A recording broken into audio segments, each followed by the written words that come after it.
আসসালামু আলাইকুম। আমি মাস্টার্স পাস করার পর আমি একজন খাতা কলমে কৃষক। আপনাদের প্রমাণ দেখাচ্ছি আমি কিভাবে খাতা কলমে কৃষক সেটা দেখাচ্ছি। আপনারা দেখেন এখানে কি লেখা আছে, উত্তম কৃষি চর্চার মাধ্যমে ক্লাস্টার প্রদর্শনী, ফসলের নাম আম, জাত বাড়িপুর, মৌসুমি খরিফ হচ্ছে 2025-26। কৃষকের নাম এখানে মোহাম্মদ মুকুল মিয়া, দ্বিতীয়ত হচ্ছে মোহাম্মদ শামীম মিয়া, তৃতীয় হচ্ছে আরমান আলী।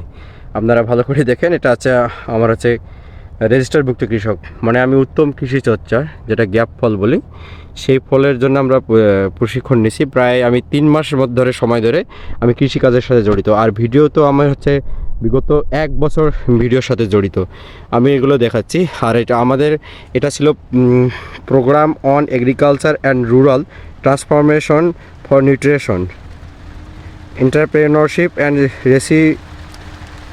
রেসিলিয়েন্স ইন বাংলাদেশ, মানে পার্টনারের পূর্ণরূপ। এটা হচ্ছে কৃষি সম্প্রসারণ অধিদপ্তর, মিঠাপুকুর, রংপুর। এর সহায়তায় আমি আসলে নিজেকে আসলে কৃষির যে খাতায় সেটা আমি নাম লিখেছি, এবং আমার সময়টা পড়াশোনা বাদে আমি এই সময়টা দিয়েছি। কারণ আমি জানি বাংলাদেশ কৃষি প্রধান দেশ, আমাকে একদিন হলেও আপনার কৃষিকাজের সাথে আমি জড়িত হব।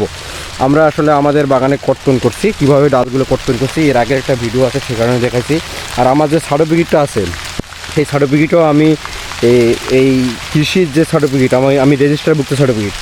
আমি আর যে প্ল্যানগুলো আছে আমি এর পরবর্তীতে নিরাপদ খাদ্য, নিরাপদ খাবার, এই যে কাজগুলো এগুলো আছে আসলে আমাদের দেশে যারা খাদ্য উৎপাদন করে ম্যাক্সিমামে অশিক্ষিত।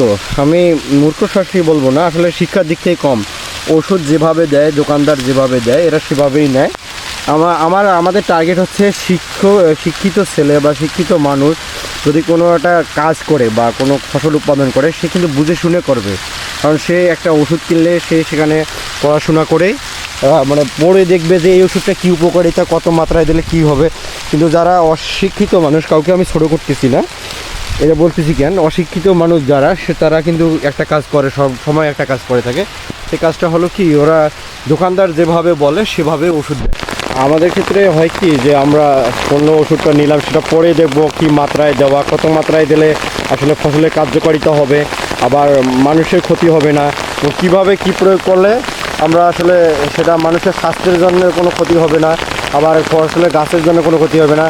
আমাদের অধিকাংশ মানুষ জানেই না যে আসলে আপনি যে জমিটাতে স্প্রে করতেছেন বা গাছটাতে স্প্রে দিচ্ছেন বা ফসলে স্প্রে দিচ্ছেন, আসলে কী মাত্রায় দেওয়া উচিত সেটাই জানে না।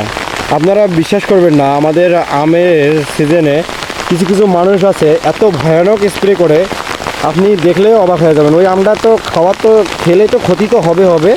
এর সাথে সবচেয়ে বড় ভয়ানক পরিস্থিতি হচ্ছে যে উনি নিজে ব্যবহার করতেছে, ওনার স্বাস্থ্যের ক্ষতি হচ্ছে। আপনি ম্যাক্সিমাম গ্রাম বাংলার মানুষ দেখবেন যারা কৃষিকাজ করে, এমন একটা সময় আসে যায় তাদের শরীরের রোগের যে সমস্যা, বিশেষ করে ওনার ফুসফুসের সমস্যাটা বেশি হয়, ওনার খাদ্য নালীর সমস্যাটা বেশি হয়। এই জিনিসটা দেখবেন, এটা কারণ হচ্ছে কৃষিকাজ করে তারা আসলে একদম জানে না যে কোন জিনিসটা কীভাবে করলে কী হবে।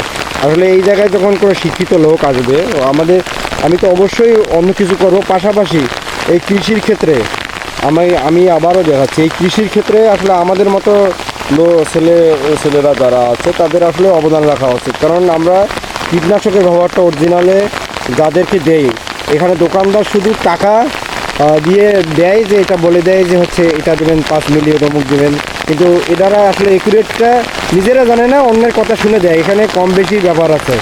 এই হলো আমাদের কৃষির অবস্থা। আর এরা যেভাবে চাষাবাদ করে, এরা আয়ের থেকে ব্যয়টা বেশি করে, পরে দেখা যায় বলে যে কৃষিতে টাকা নেই। আসলে আমরা সিস্টেমভাবে জানি না, বিধায় আমাদের এই সমস্যাগুলো হয়। তো আমি এখন রেজিস্টারভুক্ত কৃষক, তো এরপর আমি কিছু সময় নিয়ে আপনাদের যখন নিরাপদ ফল আসলে আমদানি করব, তো বা আপনাদের সবসময় আমি আমাদের পেজে ভিডিওগুলো দিয়ে থাকবো, তখন আপনাদের আপডেট জানাবো যে এরপর আমি কি করব।